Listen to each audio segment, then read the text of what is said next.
everyone, it's Chelsea from Paper Octio Studio.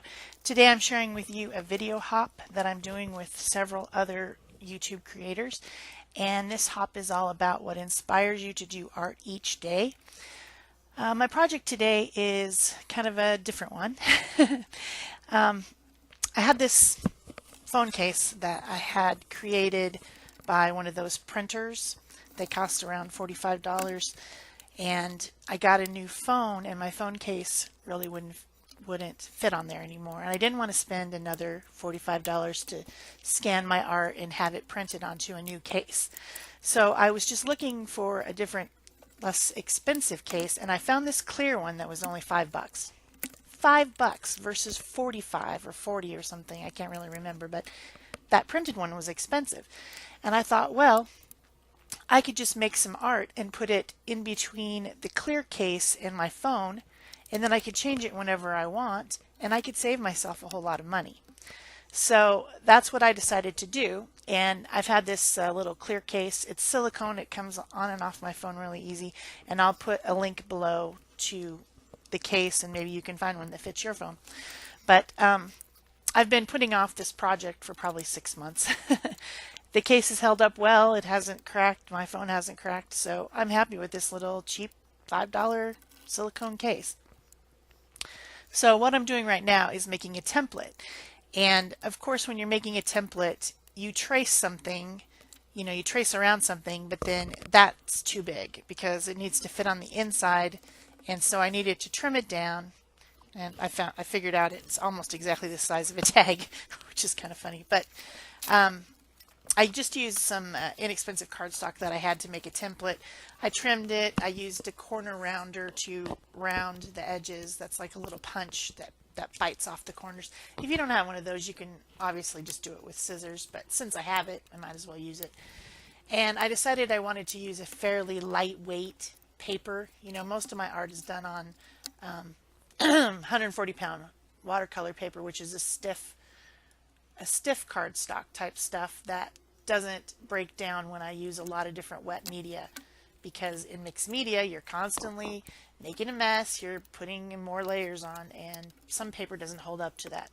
But this mixed media paper, which is supposedly what it's for, is actually quite lightweight and porous. So I decided to use that, used my template, cut out another one, and then as you saw, I have several more pieces of it cut from the large piece of paper that I can make several more. I can do them seasonally. I can make a fall leaves one and a winter snowman one and whatever, and I'll have as many as I want. Can change it whenever I want. So I'm pretty excited about this. So I got out my Marabu Art Sprays. These are the acrylic sprays that don't run when you put water on top. They're permanent once they're dry. And I used a couple different stencils. That's an Andy Skinner one, I think. I like the words on it, but they didn't end up showing up in the final project. It says "in disguise," and I thought that was kind of cool to have on my case, but then it got covered up by the next layers. But anyway, I thought it was kind of cool. And then this is just a homemade template that I've made out of a packaging, piece of plastic from packaging, and I just cut some scallops on it, and it makes some kind of fun designs. So I decided to use that one as well, just to add a little bit more visual texture. And then I also just took the plastic part of the the insides of the sprayer out and did some splatters over it as well, to just make a real fun, bright, colored, kind of almost like a graffiti-like pattern on the paper using these sprays. And then once that was dry, I decided I needed a focal image, and I was inspired by this napkin. I had this napkin in my, it's like a scraps box next to my desk, where when I didn't use something all up, I just put it in there. And I really liked the pattern and design of it, but it was the wrong color. I'm going for really bright, summery, eye-popping colors on this project because it's my summer one. So I decided to just instead sketch something similar inspired by that napkin onto my piece. And I started out with my mechanical drafting pencil with the 2B lead, but it's hard to see, so I just cut that part out. And then I'm going over it with the brush marker from the Pit Pen set. I wanted it to look sketchy, not real precise, so I used the brush marker and kind of held my hand back a little bit on the barrel to just kind of, do it quickly. And then I had to, of course, add color, and I thought about watercoloring it. I thought about using some acrylic paint. I wasn't sure. Then I just decided I'm just going to go ahead and continue this somewhat of a graffiti look by using my Neocolor 2 crayons. And my original idea was that I was just going to leave it looking very crayon, with the kind of scratchy look. But I decided to go ahead and blend it with a water brush. Couldn't decide. I thought both things, and then I just decided to blend it. So it gives it a little bit more finished look, but I used 3 different colors on the leaves.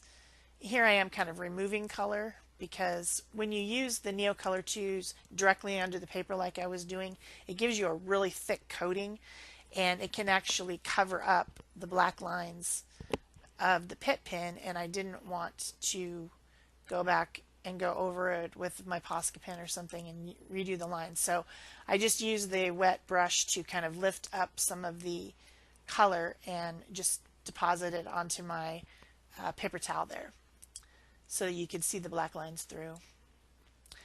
I wanted this to be a quick project, so I did that. Speaking of quick projects, all our hop videos are around 10 minutes, and what you do is you just click on that see more down below the video, and there'll be a list, and you just click on the top one link, go to that person's video, watch it, give them some thumbs up, leave them a comment, then go to their description blocks, click on the top one, and when you get back to me, you will have completed the entire hop.